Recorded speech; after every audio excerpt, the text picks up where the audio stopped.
குடும்பங்களின் பாதுகாவலரான புனித சூசையப்பரை நோக்கிய நமது இறைவேண்டல்.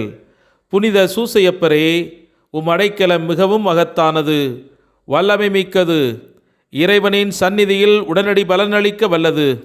எனவே என் ஆசைகளையும் எண்ணங்களையும் உம் அடைக்கலத்தில் வைக்கிறேன். உம் வல்லமை மிக்க பரிந்துரையால் உம் திருமகனும் எங்கள் ஆண்டவருமாகிய இயேசுவிடம் எங்களுக்கு தேவையான எல்லா ஆன்ம நலன்களையும் பெற்றுத்தாரும்.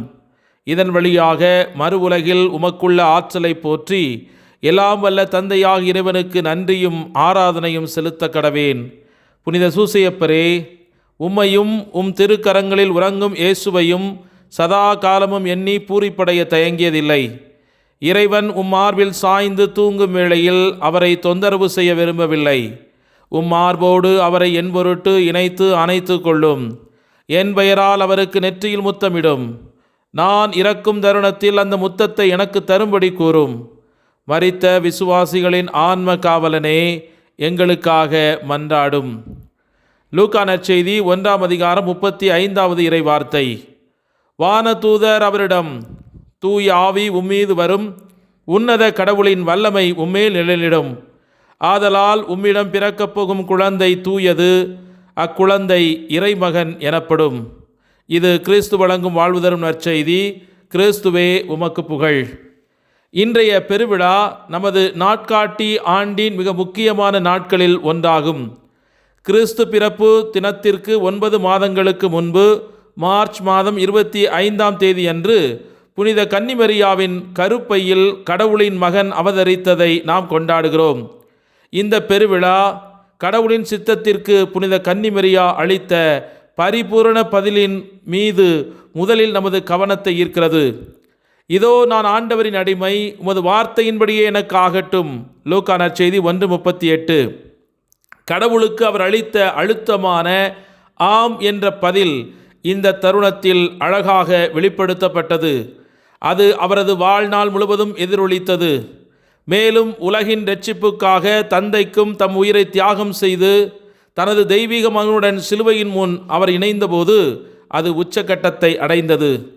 3ஆம் மற்றும் 4ஆம் நூற்றாண்டுகளின் தொடக்கத்திலிருந்தே திருச்சபை தந்தையர்களும் ஆரம்பகால கிறிஸ்தவ எழுத்தாளர்களும் மார்ச் 25 முக்கியத்துவம் அவதாரத்தையும் தாண்டி விரிவடைந்ததாக கருதினர்.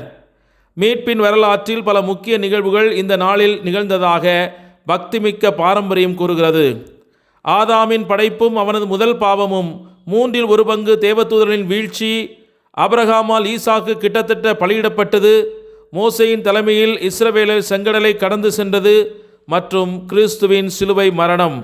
மேலும் மார்ச் 25 கிறிஸ்துவின் வருகையின் நாளாகவும் அவர் உயிருடன் இருப்பவர்களையும் இறந்தவர்களையும் நியாயம் தீர்த்து கடவுளின் படைப்பு மற்றும் மீட்பு பணியை நிறைவு செய்வார் என்றும் சிலர் முன்மொழிந்துள்ளனர்.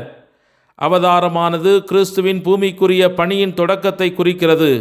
அப்பணியை அவர் சிலுவையில் நிறைவு செய்கிறார். இவ்வாறு மங்கள அறிவிப்பு கல்வாரியில் அடையப்பட்ட மீட்பின் பிரிக்க முடியாதபடி பிணைக்கப்பட்டுள்ளது. இது கடவுளின் இரட்சிப்பின் திட்டத்தை பற்றி சிந்திப்பதற்கு இந்த நாளை ஒரு முக்கியமான தருணமாக்குகிறது.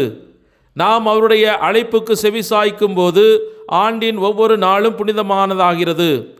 ஆனால் இன்றைய நாளை போன்றே சில நாட்கள் அவருடைய மீட்பு பணியில் தனித்துவமான வழிகளில் பங்கேற்பதற்கான வாய்ப்புகளாக தனித்து நிற்கின்றன.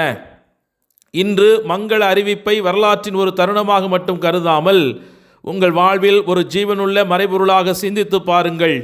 கன்னிமரியாவைப் போலவே கடவுள் தமது திட்டத்திற்கு ஆம் என்று சொல்லும்படி உங்களை தொடர்ந்து அழைக்கிறார். எங்கே உங்கள் சம்மதத்தை தெரிவிக்குமாறு கடவுள் உங்களை அழைக்கிறார். உங்கள் செயல்கள், தெரிவுகள் மற்றும் விசுவாசத்தின் மூலம் பலர் பிரசன்னமாக இருக்க அனுமதிக்குமாறு உங்கள் வாழ்வின் எந்தெந்த பகுதிகளில் அவர் உங்களை கேட்கிறார்? புனித கன்னிமரியாவைப் போலவே அதே திறந்த மனதுடனும் நம்பிக்கையுடனும் கடவுளின் அழைப்பிற்கு பதிலளிக்க தேவையான கிருபைக்காக இன்று இணைந்து மன்றாடுவோம். ஜெபிப்போமாக. எங்களை எந்நாளும் கைவிடாமல் கைதூக்கி விடுத்தும் எங்கள் அன்பு தெய்வமே இறைவா, உம்மை நன்றி நிறைந்த உள்ளத்தோடு போற்றி துதித்து ஆராதிக்கிறோம். எங்களுக்காக யாவையும் செய்து முடிக்கின்றவரே, உமக்கே கோடி ஸ்தோத்திரம் அப்பா. எல்லாம் வல்லவரின் நிழலில் தங்கி இருப்போர் நற்பேறு பெற்றோர் என்ற வார்த்தைக்கு இணங்க உமது திருநிழலில் தங்கி உம்முடைய பாதுகாப்பில் அமைதியாய் இளைப்பாறுவதற்கு வாய்ப்பு தந்தீரே. உமக்கு நன்றிகள் பல. நான் உமது கைவினை பொருள் என்பதை எப்போதும் நீர் நினைவு கூர்ந்தருளும். உமது கரத்தினால் தான் நான் அழகு பெறுகிறேன். உம்முடைய கரத்தினால் தான் நான் பயனுள்ளவனாக மாறுகிறேன். உம்முடைய கரத்தினால் தான் பலம் பெற்றவனாக மாறுகிறேன். அப்பா, அன்னை மரியாளைப் போல உமது கரங்களில் என்னை தவழ்வதற்கு ஒப்பு கொடுக்கிறேன். அவருடைய ஆம் என்ற பதில் இருப்பினால் இந்த உலகத்தின் மீட்பு தொடங்கியதைப் போல உம்முடைய திட்டத்திற்கு மனம் உவந்து ஆம் என்ற பதிலளிக்கும் வரத்தை எங்களுக்கு தாரும். எங்களுடைய அறிவு, திறமை, அழகு, வசதி வாய்ப்புகள், அதிகாரம், உறவுகள் இவற்றிலே நாங்கள் சிக்கி இதற்கெல்லாம் காரணமான உம்மை மறந்து போன தருணங்களுக்காக இன்று மனமருந்தி மன்னிப்பு கேட்கிறோம். உம் கரங்கள் எப்போதும் எங்களை இயக்கட்டும். எமது பிள்ளைகள் வாழ்விலே உமது திட்டங்கள் நிறைவேறட்டும். இன்று நாங்கள் மேற்கொள்கிற பயணங்கள், உழைக்கின்ற உழைப்புகள் மற்றும் பொருளாதார நலன்கள் பாதுகாக்கப்பட உம்மிடத்தில் மன்றாடுகிறோம். அன்னை மரியாள் என்று உங்களுடைய திட்டத்தை தன்னுடைய வாழ்க்கையில் சிறமேற்கொண்டு நிறைவேற்றியதைப் போல இன்று நாங்களும் அதே புனிதத்தோடு இணைந்து நாங்கள் செய்து முடிக்க எங்களுக்கு இறையருளை தாரும். இதோ எங்களுடைய சூழ்நிலைகள் மாறட்டும், போர் சூழல்கள் மாறட்டும், அமைதி நிலவட்டும், மனதிலும் உடலிலும் உள்ளத்திலும் அமைதி நிலவட்டும். உலகத்தில் நடைபெற்று கொடுக்கிற இந்த கொடிய போரினால் நோய்கள் ஏற்படாதவாறு உலகத்தில் இருக்கிற ஒவ்வொரு மக்களுக்கும் உம்முடைய திவ்ய பிரகாசத்தின் ஒளியை அவர்களுக்கு தந்து நல்முறையில் வாழ்ந்து உம்மை மகிமைப்படுத்த இறையருள் அவர்களை தாங்கி வழிநடத்த வேண்டும் என்று உமது நாமத்தில் ஒப்புக் கொடுத்து மன்றாடுகிறோம். எங்கள் ஜீவனுள்ள தந்தையே, ஆமேன். எல்லாமல்ல இறைவன், தந்தை, மகன், தூய் ஆவியானவர் உங்கள் அனைவரையும் நிறைவாக ஆசீர்வதித்து புனிதப்படுத்தி வழிநடத்துவாராக. ஆமேன். இயேசுவுக்கே புகழ், இயேசுவுக்கே நன்றி. மரியே வாழ்க. இயேசுவின் இரத்தம் ஜெயம்.